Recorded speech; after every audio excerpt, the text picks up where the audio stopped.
밤마다 긁다가 피가 날 정도로 가려운 적 있으십니까? 그 순간 그냥 넘기면 목숨까지 잃을 수 있는 무서운 신호일 수 있습니다.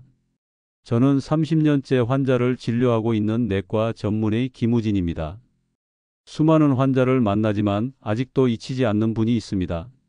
서울 강동구에 사는 72세 박영희 어르신이었습니다. 선생님, 목덜미가 너무 가려워서 잠을 못 잡니다라며 눈물을 글썽이며 오셨습니다. 속상했습니다.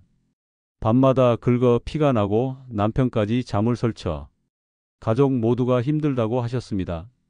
검사 결과는 충격적이었습니다. 단순한 피부 문제가 아니었습니다.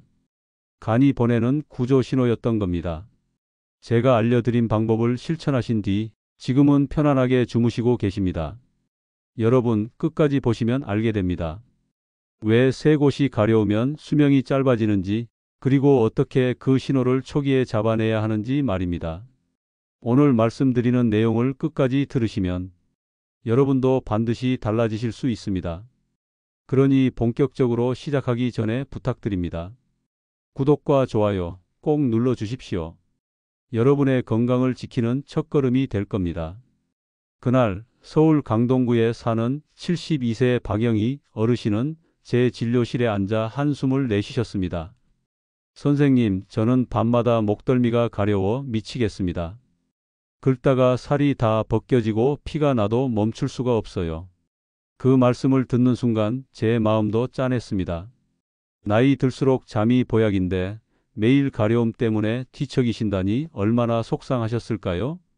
게다가 남편까지 잠을 못 자 성을 내니 어르신의 마음은 더 무너졌을 겁니다.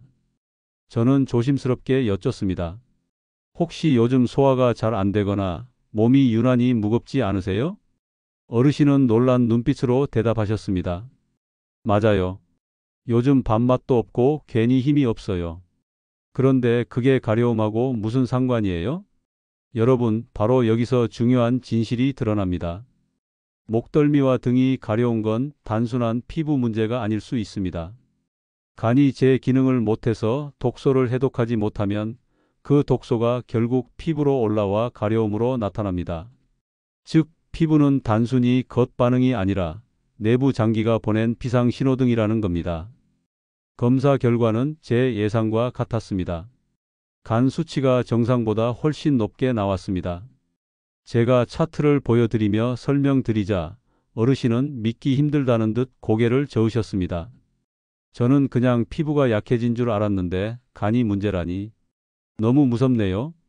저는 단호히 말씀드렸습니다. 할머니, 지금 신호를 무시하면 병은 더 깊어집니다. 하지만 다행히도 우리 몸은 미리 알려주고 있어요. 지금 바로 생활을 바꾸시면 충분히 좋아질 수 있습니다. 그날 저는 생활 습관을 구체적으로 알려드렸습니다. 과로를 줄이고 기름진 음식은 피하고 물을 충분히 드시도록 했습니다.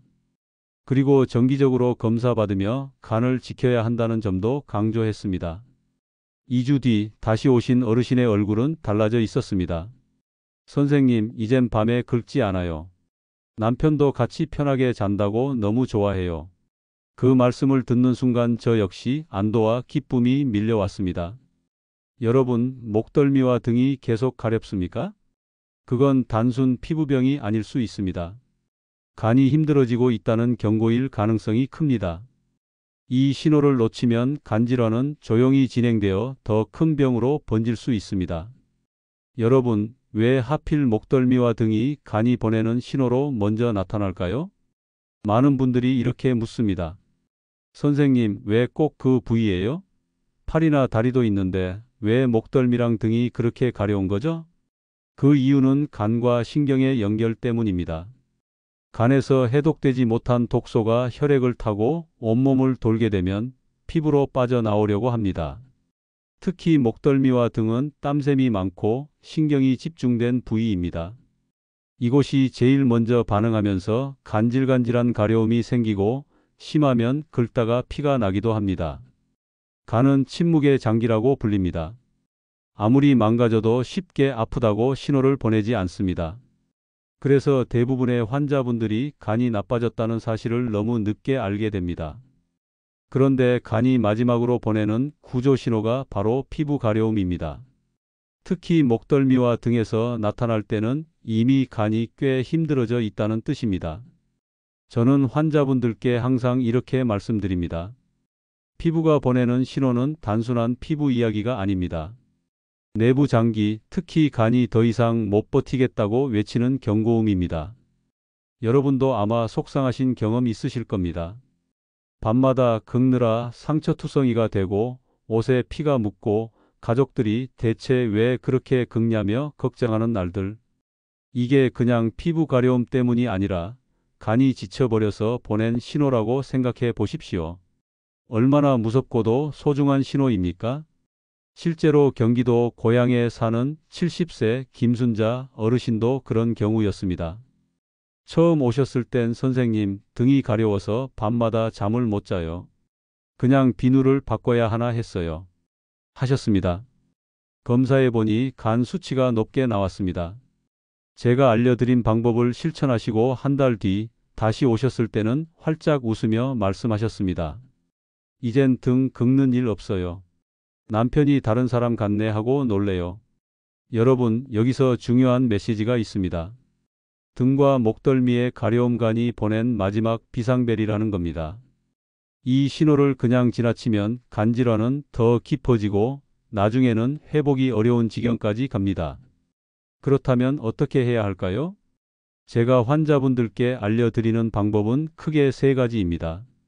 첫째, 기름진 음식과 술을 피하는 겁니다. 간은 해독을 담당하는 장기라 기름기와 알코올에 제일 먼저 지칩니다. 둘째, 충분한 수분 섭취입니다. 물을 꾸준히 마셔야 간이 독소를 더 잘 내보낼 수 있습니다. 셋째, 무리하지 않는 생활 습관입니다. 밤을 새우거나 과로하는 생활은 간을 더 약하게 만듭니다. 이 간단한 세 가지를 꾸준히 지키면 피부 가려움이 줄어들고 간 건강도 회복할 수 있습니다. 저는 환자분들께 항상 강조합니다. 가려움이 사라지는 건 단순히 피부가 좋아졌다는 뜻이 아닙니다. 간이 편해지고 있다는 증거입니다. 여러분, 혹시 지금도 목덜미나 등이 유난히 가려우십니까? 그렇다면 오늘 말씀드린 내용을 반드시 기억하시고 절대 대수롭지 않게 넘기지 마십시오. 그리고 더 중요한 게 있습니다. 목덜미와 등의 가려움 외에도 다른 부위에서 나타나는 치명적인 신호가 있습니다. 바로 팔과 다리입니다. 팔, 다리가 가려운 게 뭐가 문제냐? 이렇게 생각하실 수 있지만 그 안에는 더 큰 비밀이 숨어 있습니다. 경기도 수원에 사는 68세 김정자 어르신이셨습니다. 어르신은 들어오자마자 팔을 긁고 계셨습니다. 선생님, 도대체 왜 이러죠? 팔하고 다리가 하루 종일 가려워서 미칠 것 같아요. 밤에도 긁다가 잠을 못 자요. 약을 발라도 소용이 없어요. 저는 어르신의 팔과 다리를 살펴보았습니다. 피부는 긁은 자국으로 얼룩져 있었고 곳곳이 벌겋게 부어 있었습니다. 그 모습이 너무 속상했습니다. 하지만 저는 직감했습니다. 이건 피부 문제가 아니라 신장에서 보내는 신호일 수 있다. 저는 어르신께 물었습니다. 혹시 밤에 화장실을 자주 가시나요? 맞아요. 하루에도 4~5번은 깨요. 다리가 자주 붓고 발목도 무겁고요. 저는 고개를 끄덕이며 말씀드렸습니다. 어르신, 지금 나타나는 팔과 다리의 가려움은 신장이 힘들다는 신호일 수 있습니다. 신장이 제 역할을 못하니까 몸에 쌓인 노폐물이 피부로 빠져나가려는 겁니다. 검사 결과는 예상대로였습니다.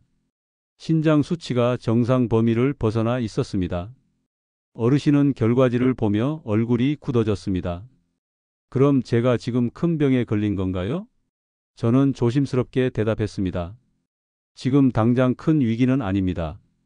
하지만 이대로 두면 신부전으로 갈 수 있습니다. 다행히도 몸은 미리 알려주고 있어요. 이 신호를 무시하지 않고 바로 잡으셔야 합니다. 여러분, 팔과 다리가 유난히 가려운 게 단순한 피부 건조 때문만은 아닙니다. 신장이 제 역할을 못할 때 가장 먼저 나타나는 신호 중 하나가 바로 이런 가려움입니다. 특히 밤에 더 심해지는 경우가 많습니다. 몸속에 노폐물이 쌓이면서 혈액 속 독소가 피부로 스며들어 가려움으로 변하는 겁니다. 김정자 어르신은 제가 알려드린 생활습관 교정법을 열심히 지켰습니다. 짠 음식을 줄이고 수분을 충분히 섭취하며 신장에 무리가 가지 않도록 생활을 조심하셨습니다. 한 달 뒤 다시 오셨을 때 어르신은 환하게 웃으며 말씀하셨습니다. 선생님, 이제는 밤에 긁지 않아요. 화장실도 덜 가고 다리 붓기도 훨씬 좋아졌어요.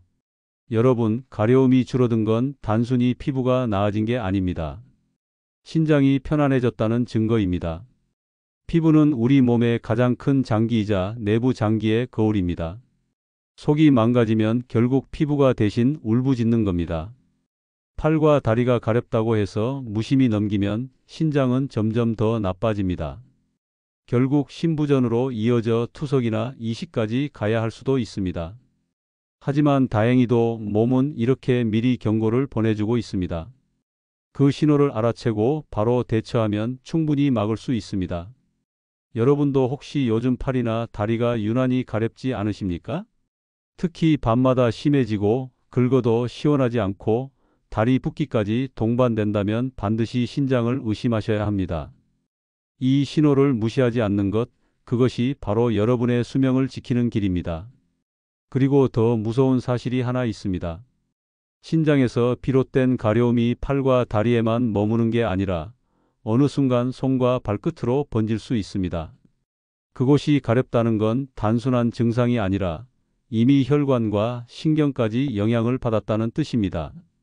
팔과 다리의 가려움은 왜 신장 문제와 연결되는 걸까요? 많은 환자분들이 이렇게 묻습니다. 선생님, 그냥 피부가 건조해서 그런 거 아니에요? 겨울철이라 더 심한 거겠죠? 그럴 수도 있습니다. 하지만 단순 건조와 신장에서 오는 가려움은 느낌부터 다릅니다. 보습제를 발라도 전혀 시원하지 않고 긁어도 더 심해지는 가려움. 특히 밤에 더욱 심해져서 잠을 방해하는 가려움. 이게 바로 신장이 보내는 경고 신호일 수 있습니다. 신장은 우리 몸속 노폐물을 걸러내는 필터입니다. 그런데 이 필터가 제 기능을 못하면 혈액 속 노폐물이 쌓입니다.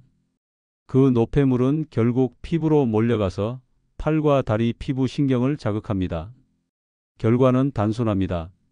긁어도 가라앉지 않는 극심한 가려움입니다. 저는 환자분들에게 이렇게 설명합니다. 팔과 다리에서 시작된 가려움은 신장이 힘들어졌다는 증거입니다. 그걸 무시하면 결국 신부전으로 이어지고 나중에는 투석까지 가야 할 수 있습니다. 실제로 충북 청주에 사는 66세 이모 어르신도 비슷한 증상을 겪으셨습니다. 처음 오셨을 때는 팔과 다리가 하루 종일 간질거려서 밤마다 긁느라 상처투성이었습니다. 선생님, 저는 도저히 잠을 못 자요. 약을 발라도 소용없어요. 검사해보니 신장 수치가 이미 위험 신호를 보이고 있었습니다. 저는 어르신께 몇 가지 생활 지침을 알려드렸습니다. 첫째, 짜게 먹는 습관을 고치셔야 했습니다. 소금은 신장에 큰 부담을 줍니다. 김치 국물, 찌개 국물을 줄이고 싱겁게 드셔야 했습니다. 둘째, 물을 충분히 섭취하도록 했습니다. 물을 많이 마시면 신장이 더 힘들어지지 않나요? 하고 물으셨지만 일정량의 수분은 노폐물을 배출하는 데 꼭 필요합니다. 셋째, 과로를 피하고 규칙적으로 몸을 움직이도록 권했습니다. 혈액순환이 좋아져야 신장에도 도움이 되기 때문입니다. 한 달 뒤 어르신은 다시 오셔서 이렇게 말씀하셨습니다. 선생님, 이제는 밤에 긁지 않아요. 다리 붓기도 줄었고 잠도 푹 잡니다. 그 말을 듣는 순간 저도 너무 기뻤습니다. 여러분, 팔과 다리가 가렵다는 건 단순히 피부 가려움이 아닙니다. 피부는 몸속 장기의 상태를 보여주는 거울입니다. 특히 신장이 약해졌을 때 팔과 다리에서 신호가 제일 먼저 나타납니다. 그렇기 때문에 이 신호를 무시하지 말아야 합니다. 팔과 다리가 유난히 가렵고 밤마다 심해진다면 그건 신장이 이미 SOS를 보내고 있는 겁니다. 이때 바로 생활 습관을 고치고 검사를 받아야 합니다. 그래야 더 큰 병으로 가는 길을 막을 수 있습니다. 여러분, 지금도 혹시 팔과 다리의 가려움 때문에 속상해하고 계십니까? 나이 드니까 원래 그런가 보다 하고 넘기지 마시기 바랍니다. 그 작은 신호 하나가 여러분의 수명을 지켜줄 수 있는 소중한 단서일 수 있습니다. 하지만 더 무서운 신호가 하나 더 있습니다. 팔과 다리뿐만 아니라 손과 발끝이 유난히 가려울 때가 있습니다. 이건 단순히 신장만의 문제가 아닙니다. 혈관과 신경, 나아가 당뇨 합병증까지 연관된 치명적인 신호일 수 있습니다. 진료실에 들어오자마자 손바닥을 긁고 계신 환자분이 있었습니다. 부산에 사는 74세 이춘자 어르신이었죠. 선생님, 손바닥이랑 발바닥이 너무 가려워요. 밤에는 더 심해져서 도저히 잠을 못 잡니다. 말씀을 하시는 동안에도 계속 손을 비비고 발뒤꿈치를 긁으셨습니다. 저는 손발을 살펴봤습니다. 피부가 붉게 달아올라 있었고 긁은 자국이 깊게 남아 있었습니다. 그 순간 저는 직감했습니다. 이건 단순히 피부의 문제가 아니라 혈당과 혈관이 보내는 신호다. 검사를 진행하니 예상대로였습니다. 혈당 수치가 높았고 말초혈관 상태도 좋지 않았습니다. 손과 발끝의 가려움은 혈액이 원활히 돌지 못해 독소가 쌓이면서 생긴 신호였습니다. 특히 당뇨 환자들에게 흔히 나타나는 증상이지요. 제가 설명을 드리자 어르신은 크게 놀라셨습니다. 전 그냥 건조해서 그런 줄 알았는데 당뇨 때문이라고요? 네, 당뇨가 오래되면 혈관과 신경이 손상돼서 손발 끝이 먼저 이상을 보냅니다. 그중 하나가 바로 가려움입니다. 이춘자 어르신께는 혈당을 안정시키는 생활법을 알려드렸습니다. 음식을 조금씩 나눠 드시고 단 음식을 피하고 가벼운 걷기를 꾸준히 하시도록 했습니다. 또 손발을 따뜻하게 유지해 혈액순환을 돕도록 권했습니다. 2달 뒤 다시 찾아오신 어르신은 밝게 웃으며 말씀하셨습니다. 선생님, 이제 밤에 긁는 일 없어요. 발도 덜 붓고 손끝도 편안해졌어요. 덕분에 잠을 푹 잡니다. 그 말씀을 듣는 순간 저 역시 뿌듯했습니다. 여러분, 손과 발끝의 가려움은 절대로 가볍게 볼 수 있는 증상이 아닙니다. 혈관이 막히고 있다는 경고일 수 있고 신경이 손상되고 있다는 신호일 수 있습니다. 특히 당뇨를 앓고 계신 분이라면 더욱 주의하셔야 합니다. 손발은 우리 몸의 가장 끝에 있기 때문에 혈액순환이 나빠질 때 제일 먼저 이상을 보입니다. 그래서 손발 끝이 차갑다, 저리다, 그리고 가렵다 하는 증상이 나타나는 겁니다. 이걸 단순히 겨울이라 건조해서 그렇다 하고 넘기면 결국 더 큰 합병증으로 이어질 수 있습니다. 저는 환자분들에게 항상 강조합니다. 손발 끝이 가렵다는 건 이미 몸속에서 경고등이 켜진 겁니다. 지금 바로 생활을 고쳐야 합니다. 실제로 작은 습관 하나만 바꿔도 달라집니다. 물을 충분히 마시고 단 음식을 줄이고 매일 30분씩 걷기만 해도 혈액순환이 달라집니다. 그 결과 손발 끝 가려움은 줄어들고 혈당도 안정됩니다. 혹시 여러분도 밤마다 손이나 발바닥이 간질거려서 뒤척이지 않으셨습니까? 긁어도 시원하지 않고 더 긁으면 상처만 남는 그 답답한 가려움. 그게 바로 당뇨와 혈관 질환의 신호일 수 있습니다. 피부는 언제나 우리 몸의 거울입니다. 겉에서 보이는 가려움은 속에서 일어난 변화를 그대로 드러내줍니다. 목덜미와 등이 간의 신호라면 팔과 다리는 신장의 신호였고 손발 끝은 혈관과 혈당의 신호였습니다. 여러분, 손과 발끝이 왜 그렇게 민감하게 반응하는지 궁금하시죠? 그 이유는 아주 단순하면서도 무섭습니다. 손발은 우리 몸의 가장 끝부분에 있습니다. 혈액이 돌다가 마지막에 닿는 곳이 바로 손과 발이기 때문에 혈액순환이 조금만 나빠져도 제일 먼저 이상이 생깁니다. 정상일 때는 혈액이 잘 흘러가 산소와 영양분을 공급합니다. 하지만 혈관이 막히거나 혈당이 높아져 혈액이 끈적해지면 손발 끝으로 가는 길이 좁아집니다. 이때 노폐물이 쌓이고 신경이 예민해져서 가려움이 생깁니다. 처음에는 간질간질하다가 나중에는 화끈거리거나 저린 느낌까지 더해집니다. 실제로 대구에 사는 71세 최영호 어르신이 계셨습니다. 이분은 발바닥이 너무 가려워서 밤마다 찬물에 발을 담그고 잤다고 하셨습니다. 하지만 가려움은 잠깐만 가라앉을 뿐 금세 다시 시작됐습니다. 검사해 보니 당뇨 수치가 높았고 말초혈관도 좁아져 있었습니다. 저는 어르신께 작은 변화부터 시작하자고 했습니다. 달달한 음료는 끊으셔야 합니다. 대신 물을 자주 마시세요. 밥은 조금씩 나눠 드시고 식후에는 꼭 산책하세요. 어르신은 처음에는 힘들다고 하셨지만 가족들과 함께 실천하기 시작했습니다. 2달 뒤 어르신은 활짝 웃으며 이렇게 말씀하셨습니다. 선생님, 발이 간지럽던 게 이제는 거짓말처럼 사라졌습니다. 아침에 일어나면 발이 따뜻해지고 밤에도 편히 잡니다. 그 순간 저는 확신했습니다. 손발 끝 가려움은 단순 피부 문제가 아니라 혈관과 혈당이 보내는 신호였다는 걸요. 여러분, 혹시 지금도 손바닥이나 발바닥이 유난히 간질간질하지 않습니까? 밤마다 긁다가 상처가 나고 잠을 설치고 결국 피곤해 지쳐 하루를 시작하고 계신 건 아닌가요? 그게 단순한 건조 때문이라면 보습제를 바르면 금세 좋아졌을 겁니다. 하지만 그렇지 않다면 반드시 혈관과 혈당을 의심하셔야 합니다. 제가 만난 환자분들 모두가 좋아지신 이유는 단 하나였습니다. 제가 알려드린 방법을 꾸준히 지켰기 때문입니다. 물을 자주 마시고 단 음식을 줄이고 매일 조금씩이라도 걷기. 이 단순한 생활 변화가 손발 끝 가려움을 없애고 나아가 합병증까지 막아줬습니다. 손발이 가려울 때 무심히 넘기면 결국 더 큰 병으로 이어질 수 있습니다.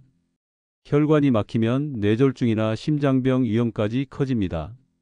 신경이 손상되면 발에 상처가 나도 잘 낫지 않고 심하면 절단까지 이어질 수 있습니다. 그래서 저는 환자분들에게 항상 강조합니다. 지금 보내는 작은 신호를 놓치지 마십시오. 그 신호 하나가 여러분의 생명을 지킵니다. 지금까지 들으신 이야기를 한번 정리해 보겠습니다. 목덜미와 등이 간의 신호라면 팔과 다리는 신장의 신호였고 손과 발끝은 혈관과 혈당의 신호였습니다. 결국 피부의 가려움은 단순한 겉 증상이 아니라 속에서 일어나는 변화를 그대로 보여주는 경고등이었던 겁니다. 저는 환자분들께 늘 이렇게 비유합니다. 집에 경보기가 울리는데 그냥 벨소리라고 생각하고 무시하면 어떻게 되겠습니까? 화재가 번지고 나서야 대응하면 이미 늦습니다. 우리 몸도 마찬가지입니다. 가려움은 단순 불편이 아니라 장기가 마지막으로 보내는 구조 신호입니다. 그런데 많은 분들이 이렇게 말씀하십니다. 에이, 나이 들면 다 그렇지. 겨울이라 건조해서 그렇지. 그렇게 넘기다가 병을 키우는 경우를 저는 수없이 봐왔습니다. 서울에 사는 75세 윤모 어르신도 그랬습니다. 처음엔 단순 건조증인 줄 알고 방치하셨다가 간 수치가 크게 올라 병원에 입원하셨습니다. 다행히 치료와 생활습관 교정으로 호전되셨지만 그 과정이 얼마나 힘드셨는지 아십니까? 어르신은 제 손을 잡고 말씀하셨습니다. 선생님, 가려움이 그냥 가려움이 아니었네요. 제가 신호를 너무 늦게 알아챘어요. 여러분, 이 말씀이 바로 핵심입니다. 가려움은 그저 불편한 증상이 아닙니다. 몸속 깊은 곳에서 장기가 보내는 비상벨입니다. 이 신호를 제때 알아채면 병을 막을 수 있고 무심히 넘기면 목숨까지 잃을 수 있습니다. 혹시 여러분도 요즘 목덜미가 근질근질하고 팔과 다리가 이유 없이 가렵고 손발끝이 밤마다 간질거리지 않습니까? 그게 바로 오늘 제가 강조하는 3가지 신호입니다. 이 3곳이 계속 가렵다면 반드시 내부 장기의 문제를 의심해야 합니다. 그리고 더 중요한 사실이 있습니다. 가려움이 시작된 순간부터 우리 몸은 이미 오래전부터 힘들었다는 뜻입니다. 그러니 언제 가야 하지? 고민하지 마시고 지금 당장 생활을 점검하시고 필요하다면 병원을 찾으셔야 합니다. 제가 만난 수많은 환자분들이 편안해질 수 있었던 건 그 신호를 무시하지 않고 오늘 제가 알려드린 방법을 따라 하셨기 때문입니다. 여러분도 그렇게 하실 수 있습니다. 오늘 이야기를 끝까지 들으신다면 지금의 가려움이 단순 불편이 아니라 얼마나 중요한 신호인지, 그리고 어떻게 관리하면 수명을 지킬 수 있는지 직접 확인하게 되실 겁니다. 그렇다면 이제 가장 중요한 질문이 남습니다. 도대체 어떻게 해야 이 가려움에서 벗어나고 간과 신장, 혈관까지 지킬 수 있을까? 저는 환자분들께 항상 세 가지 원칙을 말씀드립니다. 첫째, 먹는 습관을 고쳐야 합니다. 간과 신장은 우리가 먹는 음식의 영향을 가장 크게 받습니다. 기름지고 자극적인 음식, 짠 음식, 달콤한 음료는 모두 장기를 지치게 합니다.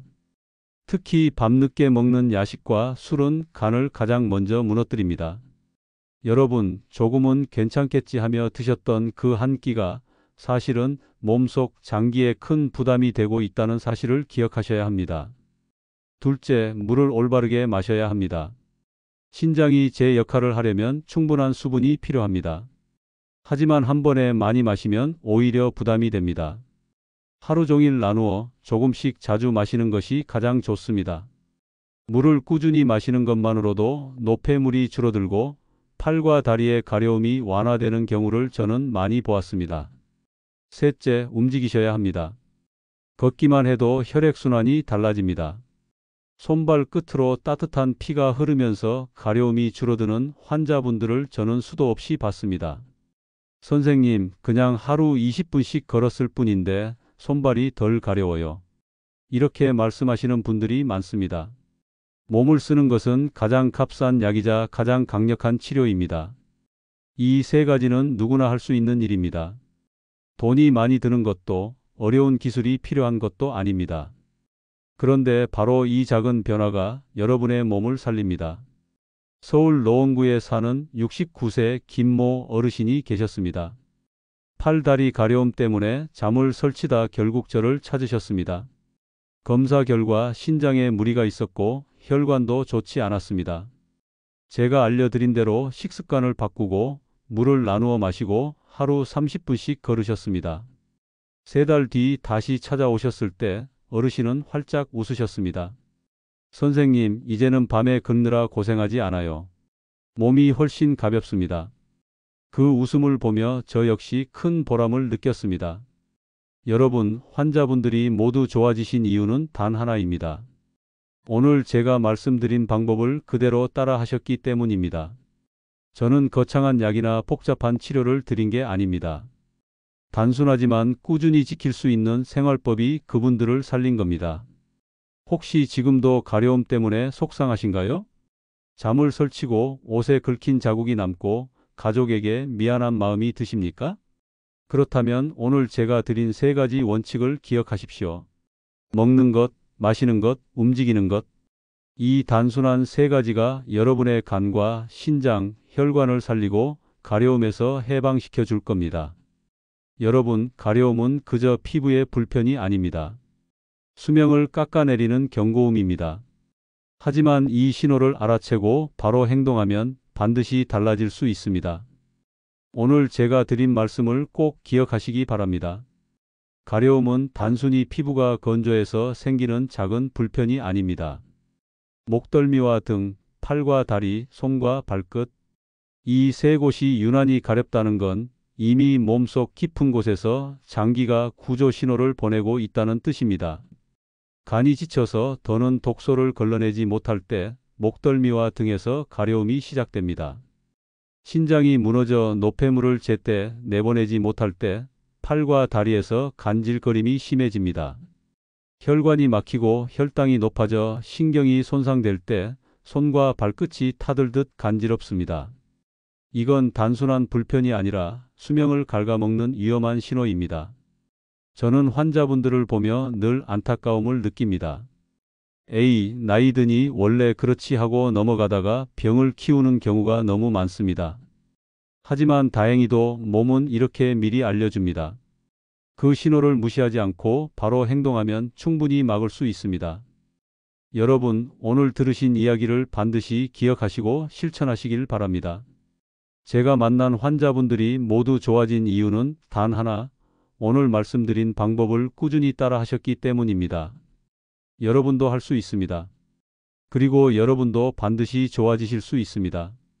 혹시 지금도 가려움 때문에 속상하신 분 계십니까? 잠을 설친다. 가족에게 미안하다. 긁다가 상처투성이가 된다. 이런 날들이 계속된다면 오늘 당장 생활을 점검하시고 필요하다면 검사를 받으셔야 합니다. 그 작은 선택이 앞으로 여러분의 수명을 지키는 가장 큰 힘이 될 겁니다. 여러분, 기억하십시오. 가려움은 피부가 아니라 장기가 보내는 경고음입니다. 그 신호를 잡아내는 순간 여러분은 병을 막고 건강한 삶을 되찾을 수 있습니다. 구독과 좋아요, 알림 설정 꼭 부탁드립니다. 여러분의 작은 응원이 저에게 큰 힘이 됩니다.